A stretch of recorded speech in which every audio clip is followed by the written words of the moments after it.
குரு பார்வை இருக்கு. ஸோ கண்டிப்பா திருமணம் உண்டு. ஆனா இதுல எந்த மாற்றமும் கிடையாது. பட் டிலேய்டு மேரேஜ் அப்படிங்கிற அமைப்பு மட்டும் தான். ஓகே. இப்போ உங்க ஜாதகத்த பொறுத்தவரைங்க, நீங்க முதல்ல என்ன பண்ணணும் அப்படின்னு கேட்டீங்கன்னா, இந்த அலைன்ஸ் பார்க்கறதுல வந்து என்ன ஆகும் அப்படின்னு கேட்டீங்கன்னா, ப்ராப்பரான கம்யூனிகேஷன் இருக்காது. சரியான தகவல் போகுதா? இல்ல அங்கருந்து இங்க வருதா? புரோக்கரு, இன்டர்மீடியேட்டா இருக்கக்கூடியவங்க, இதுல நெறைய பிரச்சனைகள் உங்களுக்கு வந்து ஏற்படுத்தும். குறிப்பா வந்து இதுல குறிப்பா யாரு பிரேக் பண்ணுவாங்கன்னா, ஒரு 30 வயசு 35 வயசுக்கு மேல 40 வயசு இந்த மாரி ஒரு நடுத்தர பெண்கள் இருக்காங்க. இந்த கர்மா என்ன பண்ணும்? பிரேக் பண்ணும்.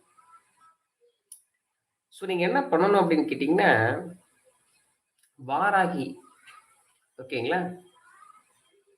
வாராகி அல்லது ஒரு ஒரு உக்கிரமான பெண் தெய்வங்கள் வழிபாடு அல்லது சித்தர், பெண் சித்தர்கள் வழிபாட பண்ணுங்க. அப்ப